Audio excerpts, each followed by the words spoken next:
வணக்கம்.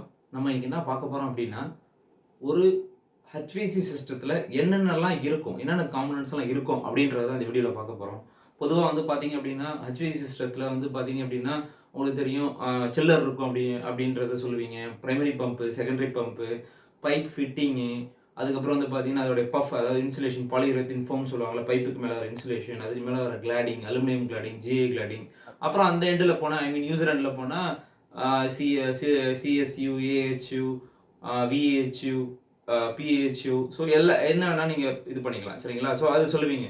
பட் இதெல்லாம் தவிர்த்து இன்னும் ஒரு சில காம்போனன்ட்லாம் நம்ம வந்து யூஸ் பண்றோம். என்ன அப்படின்னா, ஏர் செப்பரேட்டர், எக்ஸ்பென்ஷன் டேங்க், பிரஷரைசேஷன் யூனிட் இதெல்லாம் நம்ம வந்து யூஸ் பண்றோம். ஸோ இது அந்த கான்செப்ட் வந்து நெறைய பேருக்கு தெரியாது. ஸோ அந்த கான்செப்ட்ட ஜஸ்ட் உங்களுக்கு ஒரு ஒரு சின்ன ஒரு இத சொல்றதுக்கு தான் இந்த வீடியோ நான் உங்களுக்கு அ அ பண்ண போறேன். ஸோ ஜஸ்ட் பாருங்க என்னென்ன இருக்கு அப்படின்றத பாருங்க. சரிங்களா? ஸோ ஸோ இது schematic drawing of HVAC system. So இதில் வந்து பார்த்தீங்க அப்படின்னா, நான் ஆல்ரெடி வந்து பார்த்தீங்கன்னா, ஏர் செப்பரேட்டர் அப்படின்னா என்ன? ஏர் செப்பரேட்டர்ல என்னென்ன டைப் இருக்கு? அத பத்தி நான் வந்து ஆல்ரெடி நான் உங்களுக்கு எக்ஸ்பிளைன் பண்ணியிருக்கேன். ஏர் செப்பரேட்டர் வந்து பார்த்தீங்கன்னா, டான்ஜென்ஷியல் டைப். அப்புறம் வந்து பார்த்தீங்கன்னா, டான்ஜென்ஷியல் இன்னொன்னு இன்லைன். டான்ஜென்ஷியலுக்கு இன்னொரு நேம் வந்து பார்த்தீங்க அப்படின்னா, ஆம் டான்ஜென்ஷியலுக்கு இன்னொரு நேம் வந்து பார்த்தீங்க அப்படின்னா, இது சென்ட்ரிஃபிகல். Okay, centrifugal type. இன்லைனுக்கு வந்து பார்த்தீங்க அப்படின்னா, கொலைசிங் அப்படின்ற ஒரு டைப் இருக்கு. சரிங்களா? இதை பற்றி நான் எக்ஸ்பிளைன் பண்ணிருக்கேன். ஏர் செப்பரேட்டர் எதுக்கு அப்படின்னா, உங்களுக்கு ஏரை வந்து ரிலீவ் பண்ணுறதுக்கு பேர் தான் ஏர் செப்பரேட்டர். சரிங்களா? ஸோ அது ஸோ அந்த ஏர் செப்பரேட்டர் நீங்கள் எங்கே வந்து நீங்கள் யூஸ் பண்ணணும் அப்படின்னா, அதாவது லோடுலேருந்து திருப்பி சில்லருக்கு போகுது தெரியுங்களா? அந்த இடத்துல தான் ஏர் செப்பரேட்டரை நீங்கள் யூஸ் பண்ணணும். ஸோ அதான் வந்து பார்த்தீங்கன்னா, ஃப்ரம் ஏஹெச்யூ ஏஹெச்லேருந்து சில்லருக்கு போகிறதுக்கு முன்னாடி வந்து பார்த்தீங்கன்னா, அந்த ஏர் செப்பரேட்டர் நான் யூஸ் பண்ணியிருக்கேன். அதே மாதிரி வந்து பார்த்தீங்கன்னா, ஏர் செப்பரேட்டர்லேருந்து ஏர் ரிமூவ் பண்ணதுக்கப்புறம் பிரைமரி பம்புக்கு போகும். பிரைமரி பம்ப் வந்து பார்த்தீங்கன்னா, எவ்வளோ பிரைமரி பம்ப்னாலும் இருக்கலாம். இது பேஸ்ட் ஆன் த சில்லருடைய ஜிபிஎம்க்கு ஏற்ற மாதிரி இந்த சில்லருடைய ஜிபிஎம் அண்ட் சில்லருடைய டன்னேஜ் எவ்வளவு சப்போஸ் வந்து பார்த்தீங்கன்னா, ஒரு 500 டிஆர் வேணும்னா 500 டிஆருக்கு எத்தனை வேணுமோ அத்தனை பிரைமரி பம்ப் ஆன் ஆகும். இந்த செகண்டரி பம்ப் வந்து பார்த்தீங்க அப்படின்னா, உங்களுடைய ஏஹெச்சுக்கு டிமாண்டுக்கு ஏற்ற மாதிரி ஆன் ஆகும். இதை பொதுவாக விஎஃப்டியில் கனெக்ட் பண்ணியிருப்பாங்க. இந்த செகண்டரி பம்ப் மட்டும் விஎஃப்டியில் கனெக்ட் பண்ணியிருப்பாங்க. ஏன்னா டிமாண்ட் வந்து எப்போ வருதோ அதுக்கேற்ற மாதிரி வந்து கட் ஆஃப் வந்து செகண்டரி பம்ப் ஆன் ஆகும். சரிங்களா? இதுனா எம்எஸ்சிபி அப்படின்னா பொதுவாக வந்து பார்த்தீங்கன்னா, இதில் வந்து மல்டி ஸ்டேஜ் சென்ட்ரிஃபிகல் பம்ப் தான் யூஸ் பண்ணுவாங்க. இங்கேயும் இதான் மல்டி ஸ்டேஜ் தான் யூஸ் பண்ணுவாங்க, இங்கேயும் மல்டி ஸ்டேஜ் சென்ட்ரிஃபிகல் பம்ப் தான் யூஸ் பண்ணுவாங்க. சரிங்களா? ஸோ சில்லரில் வந்து பார்த்தீங்கன்னா, air cooled chiller, water cooled chiller இருக்குது. ஏர் கூல்டில் scroll type and screw type இருக்குது. இது அப்படி இல்லைன்னா ஹைப்ரிட் சில்லராக யூஸ் பண்ணுவாங்க. சரிங்களா? இந்த லைன் தான் நீங்கள் பொதுவாக நீங்கள் பார்த்துருப்பீங்க. ஸோ அதில் இங்கே வந்து பார்த்தீங்க அப்படின்னா, எக்ஸஸாக வர்றது வந்து பார்த்தீங்கன்னா எக்ஸ்பென்ஷன் டேங்க். இது வந்து பார்த்தீங்கன்னா இன்னொரு பேர் என்ன அப்படின்னா தெர்மல் எக்ஸ்பென்ஷன் டேங்க் அப்படின்றது இதுக்கு ஒரு நேம் இருக்குது. தெர்மல் எக்ஸ்பென்ஷன் டேங்க்னு ஒரு நேம் இருக்குது. ஸோ எக்ஸ்பென்ஷன் டேங்க்னா என்ன தெரியுங்களா? இப்போ வந்து பார்த்தீங்கன்னா, இப்போ இது உள்ள வந்து பார்த்தீங்கன்னா ஃபுல்லாக இது வந்து பிளாடர் டைப் எக்ஸ்பென்ஷன் டேங்க் நான் உங்களுக்கு சொல்கிறேன். இதில் வந்து சும்மா ஒரு பலூன் மாதிரி இருக்குன்னு வச்சுக்கோங்களேன்.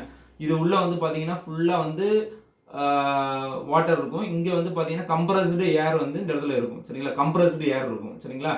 ஸோ இந்த கம்ப்ரஸ்டு ஏர் என்ன பண்ணும் அப்படின்னா, வாட்டர் வந்து ப்ரெஷராகவே வச்சுக்கிட்டே இருக்கும் எப்பயுமே. இந்த சிஸ்டம் லெவல் இருக்குல்ல, இந்த சிஸ்டம் இருக்குல்ல, இந்த HVAC சிஸ்டம் இருக்குல்ல, வாட்டர் லெவல் எப்போ கம்மியாகுதோ இது இமிடியேட்டாக டாப் அப் பண்ணும். சரிங்களா? இந்த இந்த ப்ரெஷர் கம்ப்ரஸ்டு ஏர் என்ன பண்ணுன்னா, இதை வந்து புஷ் பண்ணி இந்த ஏரை கொண்டு வரும். அந்த வாட்டரை உள்ளே கொண்டு வரும் சிஸ்டத்தில். அதே மாதிரி வந்து பார்த்தீங்கன்னா, இந்த சிஸ்டத்தில் வந்து அதிகமான வாட்டர் இருந்துச்சுனாலும் இந்த கம்ப்ரஸ்டு ஏர் வந்து திருப்பி இன்னும் கொஞ்சம் கம்ப்ரஸ் ஆகும். ஸோ அந்த மாதிரி சிஸ்டம் தான் இந்த தெர்மல் எக்ஸ்பென்ஷன் டேங்க் வந்து யூஸ் பண்ணுவாங்க. இந்த தெர்மல் எக்ஸ்பென்ஷன் டேங்க் எதுக்கு அப்படின்னா, இப்போ ஈவன் இது வந்து ஒரு க்ளோஸ்டு சிஸ்டம் கரெக்டுங்களா? இந்த HVAC சிஸ்டம் வந்து ஒரு க்ளோஸ்டு சிஸ்டம்.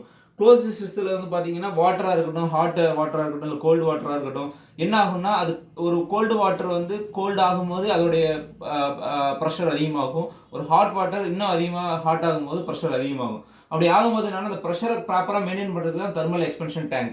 சப்போஸ் இந்த இதில் வந்து ஒரு 500 ஒரு எக்ஸாம்பிளுக்கு சொல்கிறேன், ஒரு 1000 லிட்டர் நீங்கள் யூஸ் பண்ணுறீங்கன்னு வச்சுக்கோங்களேன். 1000 KL யூஸ் பண்ணுறீங்க. இந்த டோட்டல் இதில் 1000 KL யூஸ் பண்ணுறீங்க.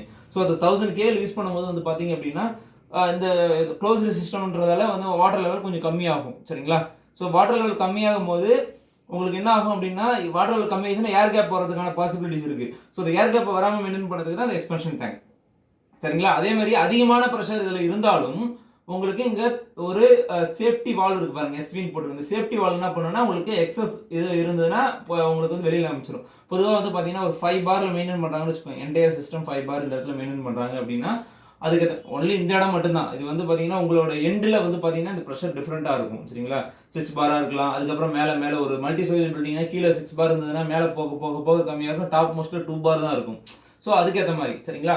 ஸோ இதில் வந்து பார்த்தீங்கன்னா எல்லா இடத்துலையும் பட்டர்ஃப்ளை வால்வ் அப்படின்றது வந்து பார்த்தீங்கன்னா உங்களுடைய இதுக்கு தாங்க, ஆன் ஆஃப் கண்ட்ரோலுக்கு தான் பட்டர்ஃப்ளை வால்வு யூஸ் பண்ணுவாங்க. ஸோ அடுத்தது வந்து பார்த்தீங்க அப்படின்னா இது எக்ஸ்பென்ஷன் டேங்க் நான் எதுக்குன்னு சொல்லிட்டேன். இங்கே வந்து பார்த்தீங்க அப்படின்னா இந்த எக்ஸ்பென்ஷன் டேங்க் வந்து பார்த்தீங்கன்னா இதுக்கு ஒரு கெப்பாசிட்டி இருக்குது. ஒரு வந்து பார்த்தீங்கன்னா ஒரு 100 லிட்டருக்கான எக்ஸ்பென்ஷன் டேங்க், இல்லைனா 500 லிட்டருக்கான எக்ஸ்பென்ஷன் டேங்க் அப்படி தான் இருக்குது. இப்போ ஒரு இந்த டோட்டல் சிஸ்டம் இருக்குது. இந்த டோட்டல் சிஸ்டத்தில் திடீர்னு சடனாக ஒரு 100 லிட்டர் வந்து கம்மி ஆயிடுச்சுன்னா இந்த எக்ஸ்பென்ஷன் டேங்க் இந்த டோட்டல் 100 இந்த இதை வந்து உங்களுக்கு சப்போர்ட் பண்ணும். 100 இங்கே ஒரு லீக் இருக்குன்னு வச்சுக்கோங்க. Assume that there is a leak here. Okay, உங்களுக்கு வாட்டர் ட்ராப் ஆகிட்டு இருக்கு. இமீடியட்டாக அந்த மாதிரி பண்ணும்போது இந்த சிஸ்டத்தில் இருக்கும்போது இந்த எக்ஸ்பென்ஷன் டேங்க் அப் டு அந்த லீக்கேஜ் வந்து 100 லிட்டர் இருக்கிற வரைக்கும் இது வந்து சப்போர்ட் பண்ணும். அதுக்கு மேலே போயிடுச்சுன்னா என்ன ஆகும் அப்படின்னா இந்த எக்ஸ்பென்ஷன் டேங்கில் உள்ள வாட்டர் இருக்காது. ஸோ உங்களுக்கு தனியாக ஒரு ஓஎஸ் டேங்க் நீங்கள் வச்சுருக்கணும். அதில் வாட்டர் மேக்கப் வாட்டர் தனியாக இருக்கணும். அந்த மேக்கப் வாட்டர் வந்து பார்த்தீங்கன்னா இந்த மாதிரி டைமில் என்ன பண்ணுவாங்க அப்படின்னா மேக்கப் வாட்டர்லேருந்து இங்கே ஸ்ட்ரெயினர் போட்டிருப்பாங்க. ஏன்னா வாட்டரில் இருக்கிற அந்த பார்ட்டிகல்ஸ்லாம் ரிமூவ் பண்ணிவிட்டு இங்கே வரும். மேக்கப் பம்ப் இருக்கும். இதுவும் வந்து மல்டி ஸ்டேஜ் சென்ட்ரிஃபிகல் பம்ப் தான் சரிங்களா. ஸோ இது வந்து என்ன பண்ணணும், இது ஆட்டோவில் இருக்கும் எப்பயுமே. பேஸ்ட் ஆன் த ப்ரெஷர், இங்கே ப்ரெஷர் செட் பண்ணிவிடுவாங்க. இந்த லைனில் இருக்கிற ப்ரெஷர் 5 பாருக்கு கம்மியாக ட்ராப் ஆகிடுச்சு அப்படின்னா அந்த மேக்கப் பம்ப் இமீடியட்டாக ஆன் ஆகும். 5 பார் இல்லை, இது மெயின்டைன் பண்ணிவிடும். இதுக்கு கம்மியாக ஏதாவது பார், இப்போ சப்போஸ் ஒரு 4 பார் கம்மியாக ஆகிடுச்சு அப்படின்னா இது இந்த பம்ப் வந்து ஆன் ஆகிற மாதிரி பிஎம்எஸ்ல இன்டெகிரேட் பண்ணியிருப்பாங்க இந்த மேக்கப் பம்ப்பு. ஸோ அது என்ன பண்ணும் அப்படின்னா உங்களுக்கு நான் சொன்ன மாதிரி தான் இங்கே வந்து அப் டு ஒரு 500 லிட்டர் வரைக்கும் உங்களுக்கு இருந்துச்சு அப்படின்னா ப்ராப்ளம் இல்லாமல் போய் அதுக்கு மேலே உங்களுக்கு இன்னும் வாட்டர் தேவைப்பட்டதுன்னா இந்த மேக்கப் பம்ப்பு உங்களுக்கு ஆன் ஆகிட்டு உங்களுக்கு இந்த வாட்டரை வந்து இந்த சிஸ்டத்தை வந்து பேலன்ஸ் பண்ணும் சரிங்களா. ஸோ எக்ஸ்பென்ஷன் டேங்க் வந்து ஒரு குறிப்பிட்ட லெவல் வரைக்கும் தான் வித்ஸ்டாண்ட் பண்ணும். இது வந்து பார்த்தீங்கன்னா எப்போ ஃபுல்லாக உங்களோட டேங்க் கெப்பாசிட்டி எவ்வளவோ அதுக்கேற்ற மாதிரி வித்ஸ்டாண்ட் பண்ணும். ஸோ அது கூட வந்து பார்த்தீங்கன்னா இதில் டேங்க் லெவல் இருக்கிற வரைக்கும் தான். இது வந்து ஒரு இந்த டேங்க் வந்து ஒரு 50 கேல்னா வச்சுக்கோங்களேன். ஒரு பெரிய மெயின் ட்ராப்னா 50 கேல் வரைக்கும் தான் வித்ஸ்டாண்ட் பண்ணும். அப்புறம் என்டையர் ஹெச்வி சிஸ்டமும் உங்களுக்கு வந்து கொலாப்ஸ் ஆகிடும். ஸோ இதெல்லாம் மெயினாக அந்த அளவு வராது. ஏதாவது ரேர் கேசஸ் வந்து பார்த்தீங்க அப்படின்னா இந்த மாதிரி இஷ்யூஸ் வரும். எங்கேயாவது பெரிய லீக்கேஜ் வரும், மேக்கப் பம்ப் ஆனாகி வாட்டர் ஓடிக்கிட்டே இருக்கும். ஸோ அந்த மாதிரி ஒரு சின்ன விஷயம் நீங்கள் இமீடியட்டாக நீங்கள் மேக்கப் பம்ப் ஆனாலே பிஎம்எஸ்ல வந்து நீங்கள் கனெக்ட் பண்ணியிருப்பீங்க. பிஎம்எஸ்ல கனெக்ட் பண்ணி தான் உங்களுக்கு தெரிஞ்சிடும். ஸோ எதனால் போகுதுன்னு லீக்கேஜ் அரெஸ்ட் பண்ணிட்டு உடனே வந்து நீங்கள் இதை ரீஸ்டோர் பண்ணிக்கலாம் சரிங்களா. ஸோ இந்த வீடியோவில் வந்து பார்த்தீங்கன்னா எக்ஸ்பென்ஷன் டேங்க் எங்கே யூஸ் பண்ணணும், மேக்கப் டேங்க் எதுக்கு இருக்குது, ஸோ அது மேக்கப் பம்போட ஃபங்க்ஷன் என்ன, ஸோ ஏர் செப்பரேட்டர் எதுக்கு, primary pump, secondary pump, so இந்த டோட்டல் சிஸ்டத்தை பற்றி உங்களுக்கு எக்ஸ்பிளைன் பண்ணியிருக்கேன். இந்த வீடியோ உங்களுக்கு டெஃபினட்டாக ஹெல்ப்ஃபுல்லாக இருக்கும்னு நினைக்கிறேன். இந்த வீடியோ உங்களுக்கு பிடிச்சிருந்ததுன்னா லைக் பண்ணுங்கள், சப்ஸ்கிரைப் பண்ணுங்கள், உங்கள் ஃப்ரெண்டுகளுக்கு ஷேர் பண்ணுங்கள். ஸோ தேங்க்யூ ஃபார் வாட்சிங் my channel. Keep supporting. Thank you. By.